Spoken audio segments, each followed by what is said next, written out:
So good morning, everyone. I had a guest from Gibraltar last night who left at 3 in the morning, so I got up to make sure we could get out of the door. And when the next time I woke up, I realized I was already on the program. But anyway, I made it in. I'm talking about Robin Gill. He is a Gibraltarian. I don't know whether you all know that, but he lives now in his home place on the rock. Where they're all a bit exercised about Brexit for obvious reasons at the moment. Now, they have found ways to get water and electricity independently of Spain, and they employ 10,000 Spanish people, and so I think the Spanish are finally going to let them stay on the rock, as well as the monkeys. So I've called this lecture, if I can persuade the machine. So, yes, if I can persuade the machine to keep talking to me. A political theology in the Anthropocene. So one of the characters that we have not discussed yet in this program is actually on the program. So if it reverts to the last slide, at least it's vaguely on my theme. So the last slide, the program slide, is a picture of somebody. Well, it looks like a canoe, but it's rather an old one. I mean, it would be hard work to paddle it. I have a very lightweight inflatable canoe, which I take out on Scottish lochs in the summer. But of course, the thing about that photograph is that, here it is, you see. It's like we just assume that Mother Earth is there. We can do our political theology, and she'll just sort of carry on supporting what we do.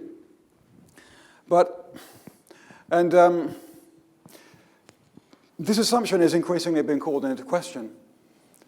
I've devoted quite a bit of my career since I came to work here with Duncan Forrester, Alistair Campbell, David Lyle, David Ferguson, many other colleagues. For me, one of the great things about this conference is simply the bringing together of people who've all worked together for many, many years, carrying on a tradition of Christian ethics and practical theology, which, of course, Duncan Forrester was so closely identified with.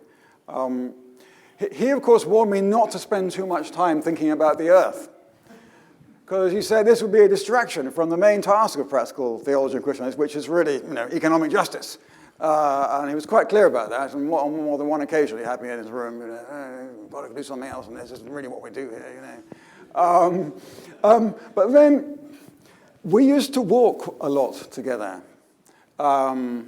On mountains. He was a Munro bagger. I don't think he got through every single one. He would have done, but things evolved that prevented him from achieving that. I sort of gave up Munro bagging at about 90. I just was working too hard, and I found that the ones that you couldn't get to beyond a 2-hour drive there and a 2-hour drive back on the same day just got too difficult. But I did a lot of those with Duncan Forrester. And so although he'd warn me in the daytime at work about not spending too much time thinking about Mother Earth, at the weekends we used to go walking on Mother Earth together, and some of my fondest memories of Duncan are on the tops of Munros.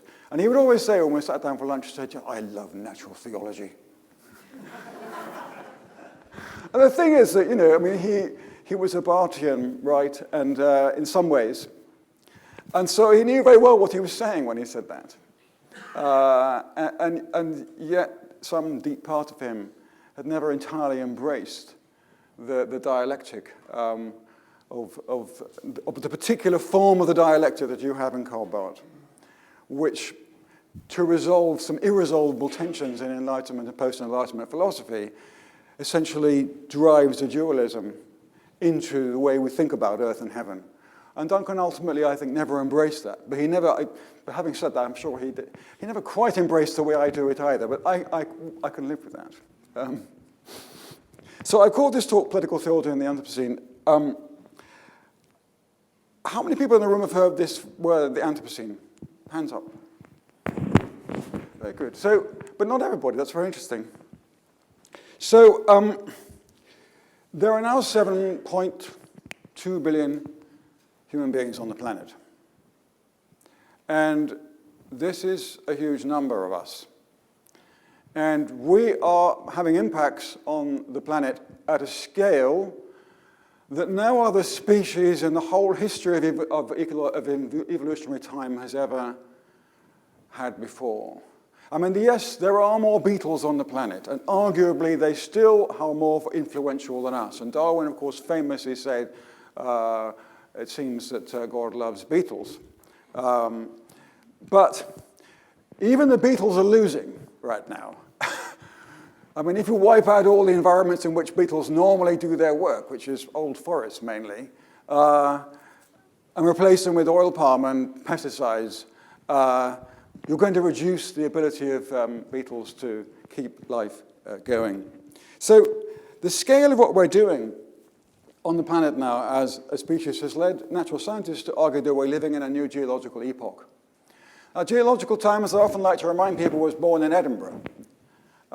Before Charles Lyell, we had James Hutton and the Scottish Enlightenment, one of the founders of the Royal Society of Edinburgh. And it was James Hutton who first theorized geological time and argued that the Earth was millions, if not billions of years old. And he famously said, there's no vestige, I can see no beginning and I can see no vestige of an end.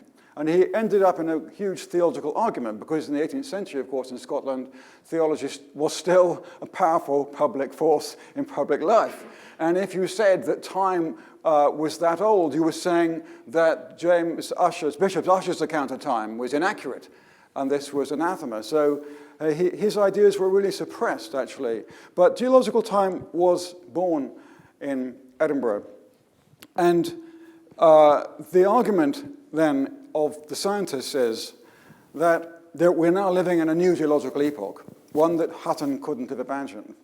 And this epoch is called the Anthropocene because we, anthropos, have become an evolutionary force through the scale of our activities.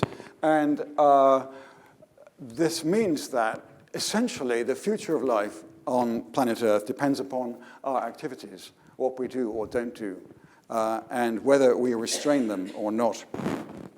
Just some of the ways in which this is evidence is that we move more sediment and rock now than all natural processes put together, which is incredible when you think about it. I mean, the ocean covers 2/3 of the Earth, but we're doing more work than the oceans now and moving stuff around on the planet.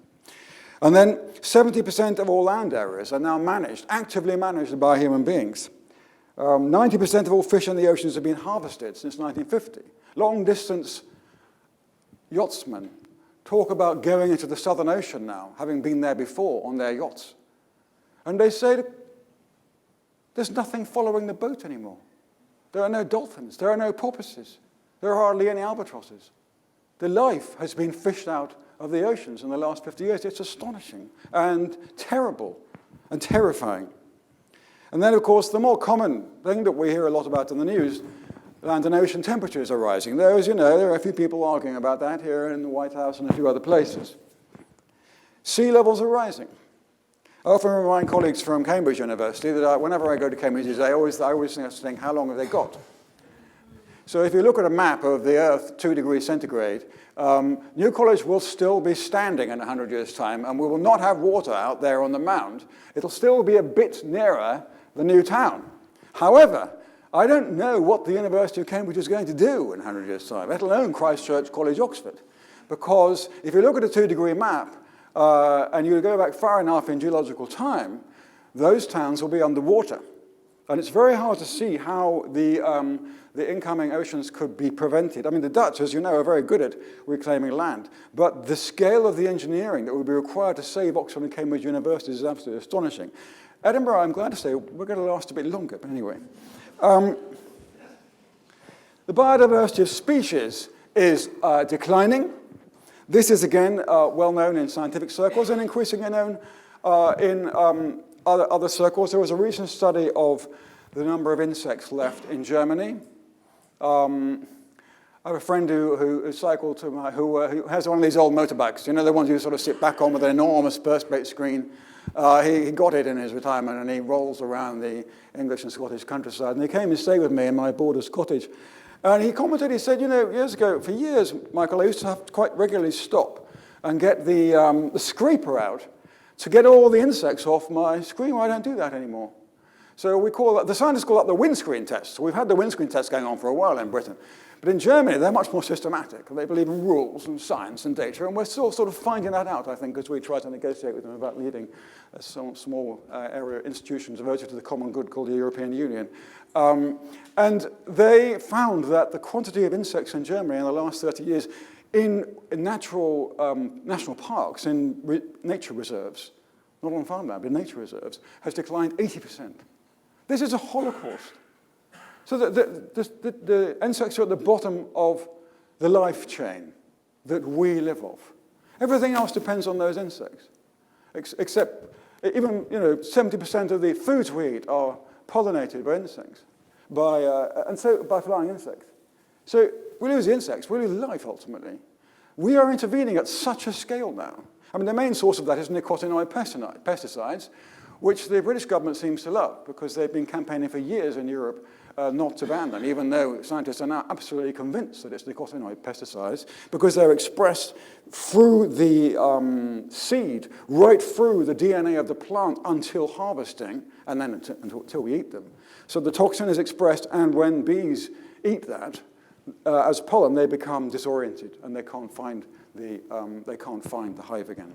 So this quantity of change on a global scale is unprecedented.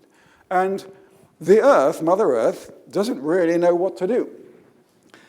Some of the obvious ways in which we move stuff around are sort of a bit hidden from our everyday, but a lot of the things in this room, other than this lovely old furniture and the piano, will have arrived here in a metal box from somewhere on the oceans.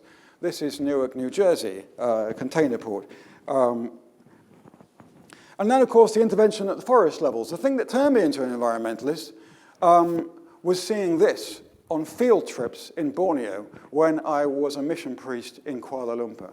And I went out one year to see my clergy in training on placement. And the most memorable trip was one we did up the Rajang River in Borneo, in Sarawak, Raja Brooke's realm, as it was named one time, and he was a much better governor than anything that's come since, it has to be said, and the Sarakans would say that.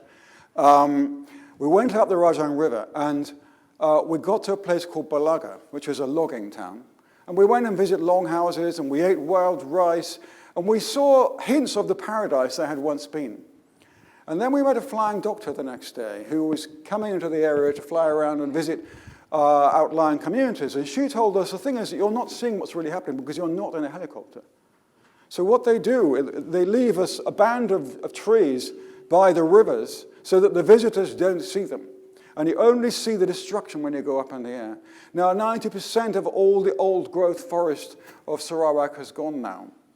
And the first beings to suffer were people. This was the home of people. But because they didn't have human rights, because they were not given land rights, because they were treated as worthless savages by their own government, who then sold the land corruptly to other people, much of the wealth ended up offshore. The land was destroyed. This is the preparation for oil palm. Oil palm is in something like, or palm oil, the product that is grown on oil palm plantations, is in somewhere around 50% of all the products sold in British supermarkets. So, but this level of intervention in tropical forests, in oceans, in soils, in insect life, in the atmosphere, it's so dramatic that for me it's hard to look at a picture like the one that we began the conference with, The Futures of Public Theology, and look at it with equanimity. Because the stable background of public theology is going. And I know that some people think this kind of apocalyptic doom stuff is exaggerated. But this has never happened before as well as in the life of the planet. The only other thing that's had this kind of effect at the scale we're doing and on the suddenness is volcanic activity. But we are now more powerful than volcanoes. These are, a friend of mine does research in an American university on, he does a lot of work with satellites and data. And one day he was searching through some satellite photograph records, and he came across this photograph, and he couldn't work out what it was. It's not terribly easy to see. I think I might turn the light off, actually. Yeah. So And he sent it to a friend of his who works in a university in British Columbia. He's an expert on marine biology. And the friend came back and said, I think what that is trawlers in South China. So this is off the coast of South China. You see what they're doing? They're plowing the sea. So they're churning up so much mud that all that could grow there afterwards is prawns. And you see that each one is following the next. They're filling in. So any bit that wasn't got, the next one gets, and then the third one. It's a really scary photograph. He wrote a paper on it in a science journal. So the Anthropocene represents then a new spatial order of human activity, which means that we are in charge of what James Hutton, here in the 18th century, first theorized as the Earth system. So the interactive nature, he had this idea of the Earth as a replenishing orb, and that all the activities from under the ground, from the volcanoes and the lava, right through to the atmosphere and the waters and the sediment coming out of the volcanoes and then going back down to the sea, he theorized that whole range of cycles of life in a completely new way here in the 18th century. And he named it the Earth system. This is what we now, well, some of that people now call Gaia. And we are intervening at the level of the Earth system. And again, this is unprecedented in history. Any species has done this. Now, we're beginning to see the signs. Extreme storms, growing storms. Insurance companies have been among the first to kind of ring the alarm bell because it's costing them so much money living in the Anthropocene. And they're not sure how they're going to carry on funding all the destruction that Mother Nature is ringing upon us. The people who suffer most are in the developing world. This was a flood in 2010 in Pakistan, which had terrible consequences. And many of the people in Pakistan, which has really not got an entirely functioning state. The state doesn't educate most school children still in Pakistan. I mean, we hear about Pakistan for other things, but the state in Pakistan is not in incredibly... So when infrastructure gets wiped out like that, it's not like the US or the UK, where flood victims are rapidly helped out, unless it was hurricane, except for leaving aside New Orleans, but otherwise. Many of these people have not got homes since 2010. And then, of course, you have what's going on in the Middle East, which is beginning to impact on us because it's impacting on Europe, or at least places like Gibraltar, Lampedusa, Sicily, because northern Africa is becoming, in parts, uninhabitable. This is Syria in 2006, just before the Civil War broke out. There's been a bit of an argument in the papers because one scientific paper a few months ago suggested that when Prince Charles got up at the Conference of the Parties for the United Nations Framework Convention on Climate Change in Paris in 2015 and said there was a connection between the Syrian civil war and climate change, he was quoting a number of scientific papers, which I've also quoted in my work, saying that it isn't like there's an ecological crisis and there's a social crisis. They're completely connected. What's happening now in the political, in the public sphere, is increasingly also what's happening in the natural, the Gaian, the creation sphere. You can't simply separate them out. But he recently criticized for that because it was said, one paper has found it might not have been climate change that caused the Civil War. Well, anyway, I met the leader of an NGO, a Christian NGO, working in the Middle East, in about 2010 at a Christian festival that I've often attended with Doug Gay and a few other people here called Greenbelt. And he told me that there were no doubt as an NGO that climate change was the cause of the civil war in Syria, because what happened was, as the groundwater started to disappear, the farmers needed to get water. The only way to do it was to drill. Now, Syria has quite an effective state and quite an effective bureaucracy, as did Iraq, of course. But they needed licenses to drill. And Assad gave most of the licenses to his ethnic group, the Alawites. And this was one of the main, well, the NGO leader said to me, this was the main cause of the civil war. I have no reason to disbelieve him. He's on the ground. He's not writing in the Daily Telegraph or the Daily Mail. So then, refugees all over the Middle East and North Africa. And of course, many of them are trying to get to European territories. Conveniently, we've got territories still in North Africa, like Spain, for example, and Morocco, or the island of Lampedusa, just a few miles off the coast of Libya, and then further afield, Malta, Sicily, Gibraltar, and so on. So those are the places on the front line of the human impact of the Anthropocene. It was very interesting when Pope Francis was elected. The first place elected, he is elected, that's right, that's the right word. They have democratic election in the Vatican. And as you probably read, the wonderful book by Robert Harris called The Conclave, about an imaginary next election. It's a completely fantastic book. Ask for it around the tree at Christmas or on your Kindle. Anyway, the first place he went, after he was, what do they do with popes? Consecrated, elevated, throned? I don't know the word. Anyway, was first he went to pay his bed and breakfast bill. I completely loved that. After he won the conclave, he went out to pay his bed and breakfast bill because he didn't stay in the right place, the palace. And the second place he went with Lampedusa to visit mainly Muslim refugees who had been forced out of North Africa on little barks and gone to the island of Lampedusa, which belongs to Italy. And he held a Eucharist and prayers with Muslims and Christians on the island of Lampedusa as the first public act of his, outside the Vatican City that is, of his time as the Pope.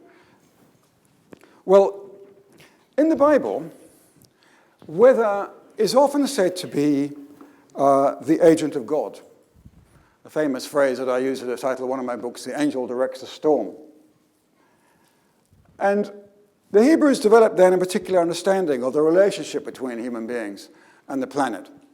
And they always had this sense that when weather and geopolitics kind of collude, there is a judgment being visited on the people. And this led them arguably to a new and prophetic reading of history. And that was something I felt that Doug was very much hinting at in his presentation last night. The idea that events, what liberation theologians have called the signs of the times, can teach us about who we are and where we're going and what is the purpose of being on this earth and what we ought to do while we're here. And so whether in predecessor cultures in general is seen as a sign, an indicator, if you like, of how we are living, of what's going on inside us, so to speak. But we, of course, have been trained to think of the earth as a stable, almost a mechanical background for our activities as human beings. And so we no longer think of weather in the way that the Hebrews do. But you see this very much in the Psalms. And this is Psalm 72, and I'm not going to read it out, but what you have here is a kind of parallelism of thought between, and here you might begin to, where was political theology in that presentation, Professor Northcott? You didn't get to it till 20 to 11. In this slide, it's quite clear that political rule and the state of the earth, the state of the land, whether or not the rains fall in due season, depends on whether or not rule is exercised humbly and on behalf of the poor and the weak and towards justice, as our great and esteemed former colleague Duncan Forrester would have said, or whether it is exercised on behalf of the powerful in such a way as to oppress the weak. And you see what it says, "He shall judge the poor of the people, he shall save the children of the needy, they shall fear thee as long as the sun and the moon endure." So the stability of the earth is directly connected in this psalm with good rule on behalf of the poor and not just the rich. And then it goes on. He, who is he? The king. It's like he is in the reign. This is animism. Some scholars say there isn't any animism in Christianity and Judaism, and that's why we're anti-ecological. No, it's full. The Bible's full of ecological thought. And he shall come down gently like rain upon the mown grass. And it's a romantic image. You know, that lovely smell of mown grass, the first time you cut the grass and you smell it. And the rain, and as showers, not as floods like we're getting now. So that when I was on Iona doing some fieldwork recently, I was told they were having to put new gutters on all the historic buildings because the old gutters aren't big enough to take all the rain that now falls in Iona into the ground without overflowing. He shall come down as showers that water earth, and in this day shall the righteous flourish in abundance of peace so long as the moon endures. Well, we're already overrunning, and I'm not going to present the whole presentation, or at least the rest of my slides, but I do feel that for me, this has been a kind of litmus test or a key text of the work I've done for more than 20 years. And for me also, it's a text that does also connect up with my esteemed friend and colleague, Duncan Forrester. And it so clearly shows that political rule, political justice, economic justice, caring for the poor and the weak and the homeless, which Duncan was so passionate about, is directly connected to our relationship with Mother Earth. Thank you very much.